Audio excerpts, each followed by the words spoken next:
కాకాని గోవర్ధన్ రెడ్డి అన్నని అక్రమ కేసులో కారాగారంలోకి నిర్బంధించడం జరిగింది.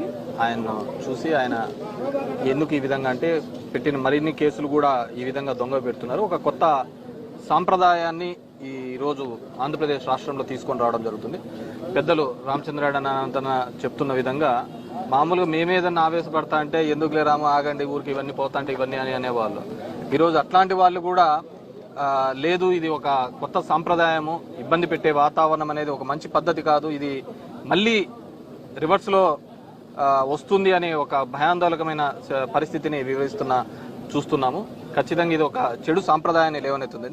నేను ఒక్కటే చెప్పదలుచుకున్నాను, ఈరోజు ప్రభుత్వాన్ని ఎలాగో అయితే మా మీద కేసులు ఇవన్నీ 4 ఏళ్ళు మాకు తప్పవు. నేను కోరుకునేది ఏంటంటే మీరు ఎట్లాగో బడులు హాస్పిటళ్ళు రిపేర్లు చేపిలేరు, నీట్గా చేపిలేరు. నెక్స్ట్ అయినా మీకు ఇది చాలా అవసరం పడుతుంది.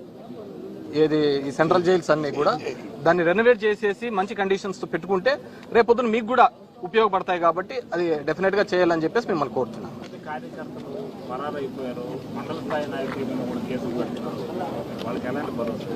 మేము ఒకటే చెప్పదలుచుకున్నాము, కేసెస్ ఉన్నారు, పెద్ద ఆయన ఉన్నాడు, కానీ కేసెస్ ఆర్ ఈ గవర్నమెంట్లో వైసీపీ వాళ్ళ మీద కామన్.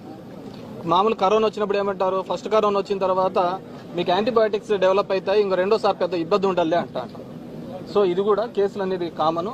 మాకందరికీ కూడా యాంటీబయాటిక్స్ వస్తాయి, దీని ద్వారా ఇంకా బాగా ఫైట్ చేయడానికి ఈజీగా ఉంటుంది.